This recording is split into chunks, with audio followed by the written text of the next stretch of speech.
Capítulo 58. A ressurreição de Lázaro.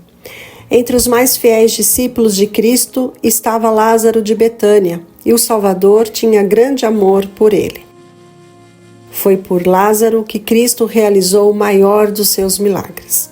O Salvador ama toda a família humana, mas está ligado a alguns por laços especialmente ternos. Era na casa de Lázaro que Jesus costumava descansar. O Salvador não tinha um lar para chamar de seu. Quando se sentia carente de companheirismo humano, ele se satisfazia em poder escapar para aquele tranquilo refúgio. Ali era sempre bem-vindo e encontrava amizade pura e santa. À medida que as multidões seguiam a Cristo pelos campos abertos, ele ia lhe mostrando as belezas do mundo natural. Mas eles eram lentos para entender, e na casa de Lázaro, em Betânia, Cristo encontrava descanso dos cansativos conflitos da vida pública. Ali não era preciso que ele falasse por parábolas. Enquanto Cristo ensinava suas maravilhosas lições, Maria se sentava a seus pés como uma ouvinte reverente e dedicada. Em uma ocasião, na primeira visita de Cristo a Betânia, Marta estava preparando uma refeição. Ela se dirigiu a Jesus dizendo: Senhor, não te importas que minha irmã tenha me deixado sozinha com o serviço? Dize-lhe que me ajude. Jesus respondeu com palavras brandas e pacientes: Marta, Marta, você está preocupada e inquieta com muitas coisas. Todavia, apenas uma é necessária. Maria escolheu a boa parte, e esta não lhe será tirada. Lucas capítulo 10, verso 40 e 42. Maria estava armazenando em sua mente as palavras vindas dos lábios do Salvador. Palavras que para ela eram mais preciosas do que as joias mais caras do mundo. Marta precisava de menos preocupação com as coisas passageiras e mais com as que duram para sempre. A causa de Cristo precisa de Martas, com seu zelo pelo trabalho religioso ativo, mas é preciso que elas primeiro se sentem como Maria aos pés de Jesus. Que a diligência e a energia sejam santificadas pela graça de Cristo. A tristeza entrou no tranquilo lar onde Jesus estivera descansando. Lázaro foi acometido de uma doença repentina e suas irmãs mandaram um recado para o Salvador dizendo: Senhor, aquele a quem amas está doente. Elas viram a violência da doença que atacara seu irmão, mas sabia que Cristo havia demonstrado que podia curar todos os tipos de enfermidades. Não fizeram nenhuma exigência urgente de que ele viesse imediatamente. Achavam, porém, que ele estaria com elas assim que chegasse a Betânia. Elas esperaram ansiosamente. Elas orariam e esperariam pela chegada de Jesus. Mas o mensageiro voltou sem ele. Trouxe, contudo, o recado: essa doença não acabará em morte. E elas se agarraram à esperança de que Lázaro sobreviveria. Quando ele morreu, elas ficaram amargamente decepcionadas, mas sentiram a sustentadora graça de Cristo. Quando Cristo ouviu o recado, não deu o sinal de tristeza que os discípulos esperavam que ele mostrasse. Ele disse: essa doença não acabará em morte, é para a glória de Deus, para que o Filho de Deus seja glorificado por meio dela. João capítulo 11, verso 4. Por 2 dias, Jesus ficou no lugar onde estava. Essa demora era um mistério para os discípulos, pois a forte afeição que ele tinha pela família de Betânia era bem conhecida. Durante 2 dias, Cristo parecia ter se esquecido do recado recebido. Os discípulos pensaram em João Batista. Com o poder de realizar milagres, por que teria Jesus permitido que João definhasse na prisão a sofrer morte tão violenta? Os fariseus apresentaram essa pergunta como argumento contra a afirmação de Cristo era o Filho de Deus. O Salvador havia alertado os seus discípulos sobre provações, perdas e perseguição. Será que eles os abandonaria na provação? Todos estavam bastante perturbados. Depois de esperar durante 2 dias, Jesus disse: Vamos voltar para a Judéia. Se Jesus estava indo para a Judéia, por que tinha que esperar por 2 dias? Questionaram os discípulos. Mas a preocupação com Cristo e com eles mesmos passou a dominar a mente deles.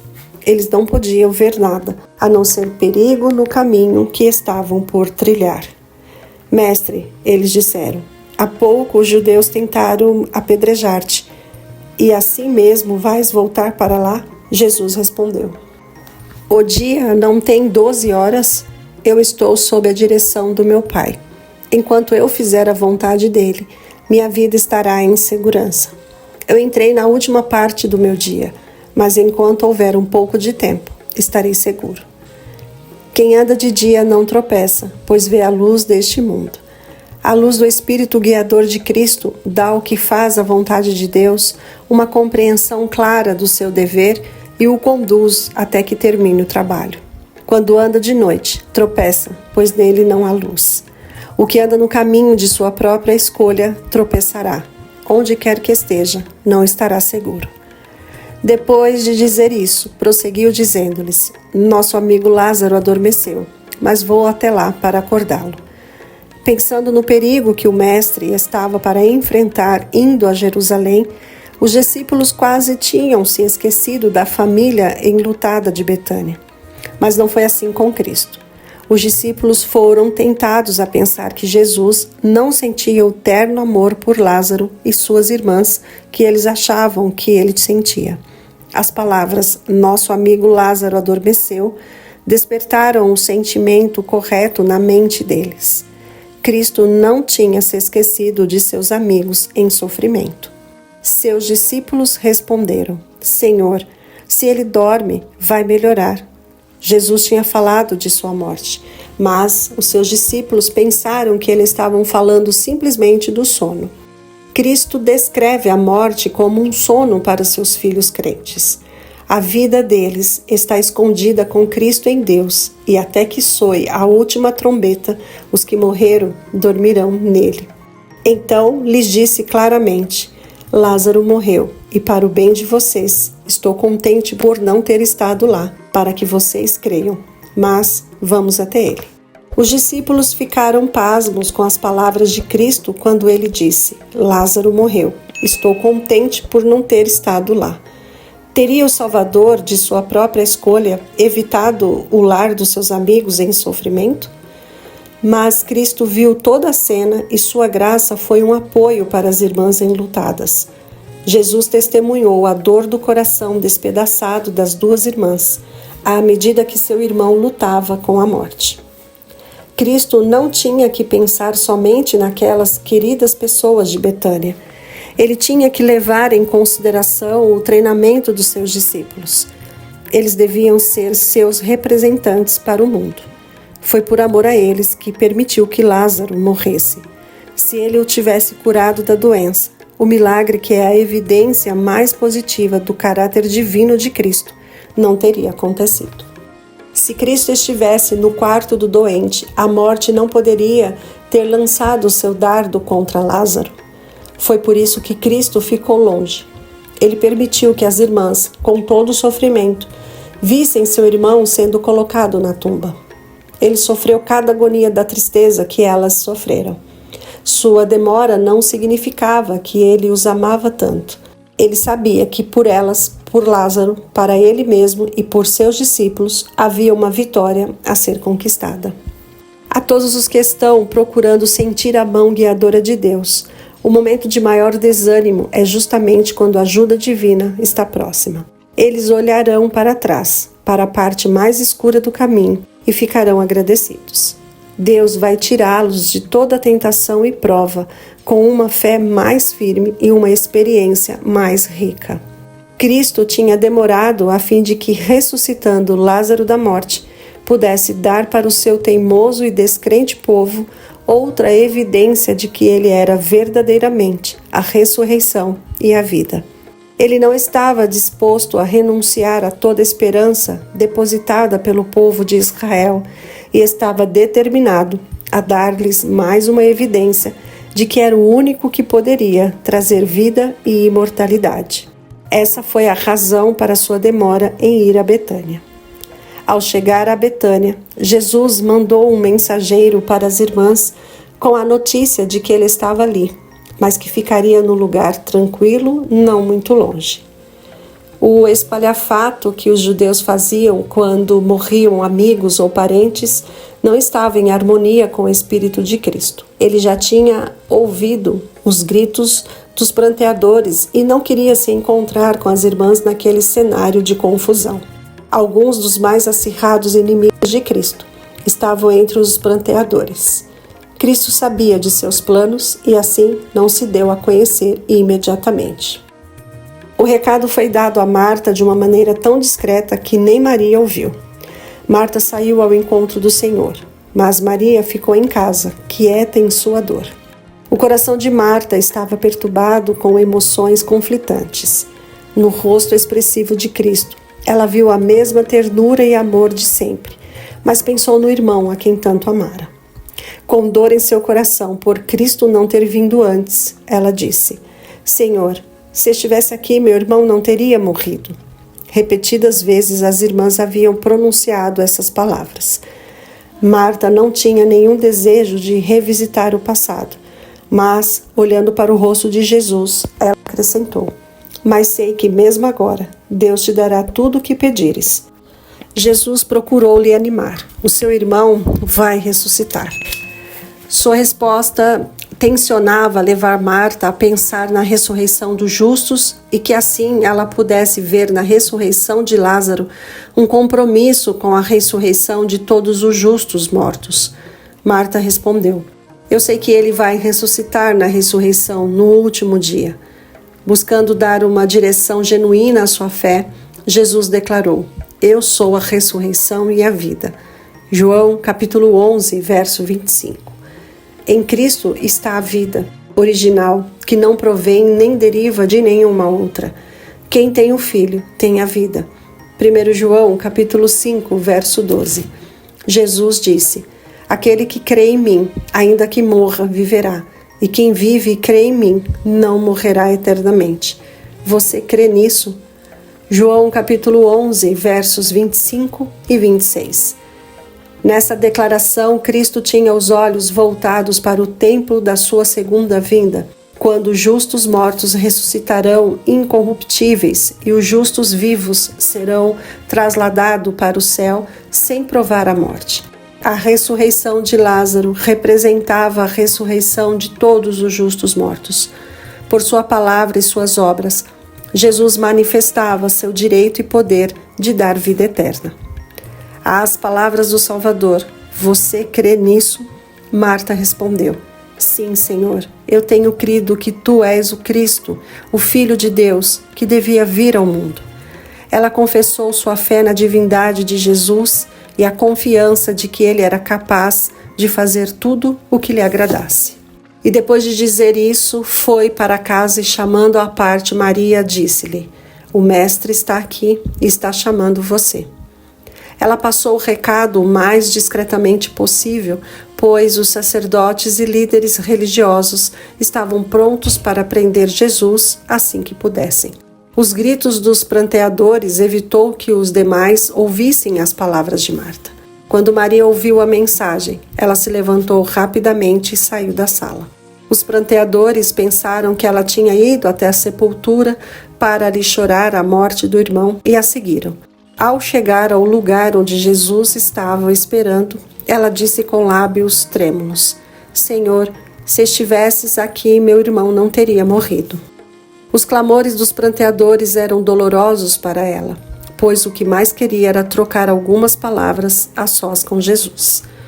Ao ver chorando Maria e os judeus que a acompanhavam, Jesus agitou-se no espírito e perturbou-se.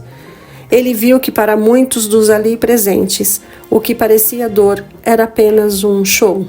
Alguns dos que demonstravam uma tristeza fingida planejavam a morte não somente do operador de milagres, mas também daquele que estava para ser ressuscitado. Onde o colocaram? Ele perguntou. Vem e vê, Senhor. Juntos foram até a sepultura.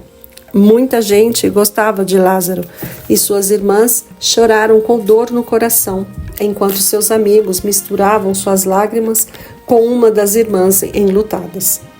Diante dessa angústia humana e do fato de que os amigos desolados pranteavam o morto, enquanto ali mesmo estava o Salvador do mundo, Jesus chorou. O Filho de Deus havia tomado sobre si a natureza humana e se comoveu pela tristeza humana.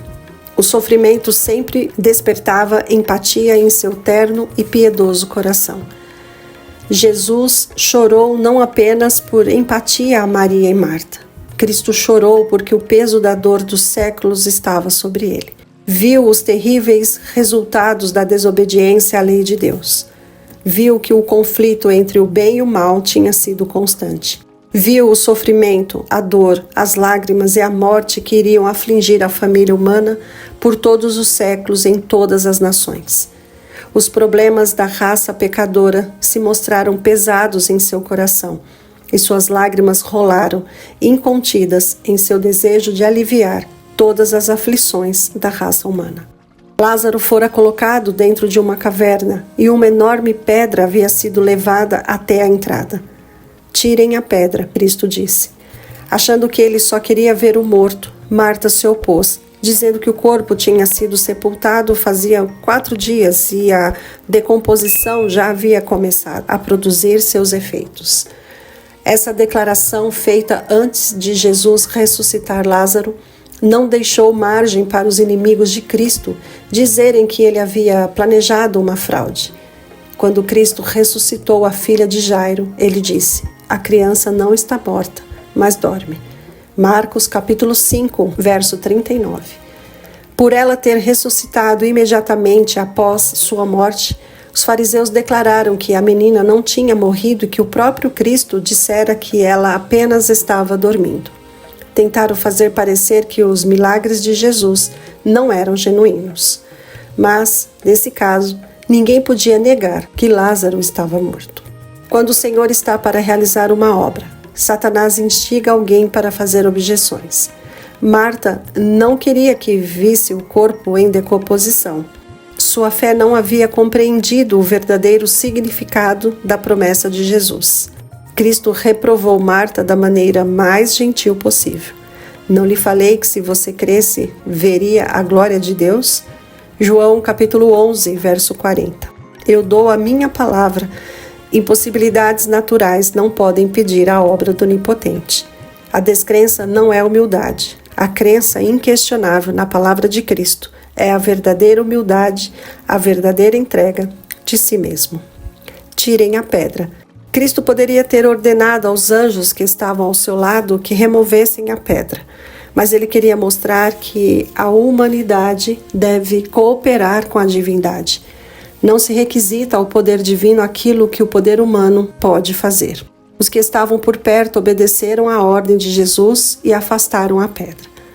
Tudo era feito aberta e deliberadamente. Todos viram que não havia fraude. Viram o corpo sem vida, frio e imóvel de Lázaro. Surpresos e com grande expectativa, pessoas se juntaram em torno da tumba, esperando para ver o que ia acontecer. Uma santa solenidade envolvia a todos ali. Cristo se aproximou da tumba. Elevando os olhos ao céu, disse: "Pai, eu te agradeço porque me ouviste." Os inimigos de Cristo o haviam acusado de blasfêmia por eles ter afirmado que era o Filho de Deus. Cristo cuidou de deixar claro que não atuava independentemente do Pai. Era mediante a fé e a oração que ele realizava seus milagres. Cristo queria que todos conhecessem sua relação com o Pai. "Pai, eu te agradeço porque me ouviste. Eu sei que sempre me ouves, mas disse isso por causa do povo que está aqui, para que creia que tu me enviaste." Ali os discípulos e o povo veriam que a afirmação de Cristo não era uma mentira. Depois de dizer isso, Jesus bradou em alta voz: "Lázaro, venha para fora." A divindade brilhou através da humanidade. Em seu rosto, que resplandecia com a glória de Deus, o povo viu a certeza do seu poder. Todos os olhos estavam fixos na caverna, cada ouvido tratando de escutar o menor ruído. Com intenso interesse, todos esperavam pela evidência que comprovaria a afirmação de Cristo de que era o Filho de Deus, ou essa esperança se extinguiria para sempre. Houve uma agitação na tumba silenciosa, e então aquele que estava morto se pôs de pé na porta da sepultura. As ataduras impediam os seus movimentos, e Cristo disse aos perplexos espectadores: tirem as faixas dele e deixem-no ir. Outra vez foi demonstrado que a humanidade deve trabalhar pela humanidade. Depois de ser liberto daquelas faixas, Lázaro ficou diante da multidão, não como alguém degradado pela doença, mas como um homem no auge da vida. Seus olhos brilhavam com inteligência e amor por seu Salvador. Em adoração, ele se prostrou aos pés de Jesus. No começo, os espectadores ficaram mudos de espanto. Depois, houve uma alegria indescritível. As irmãs receberam o irmão de volta à vida como um presente de Deus. Então, com lágrimas de alegria, expressaram sua gratidão ao Salvador. Mas, enquanto todos se regozijavam nessa reunião, Jesus se retirou dali com toda discrição. Ao procurarem pelo doador da vida, já não o encontraram.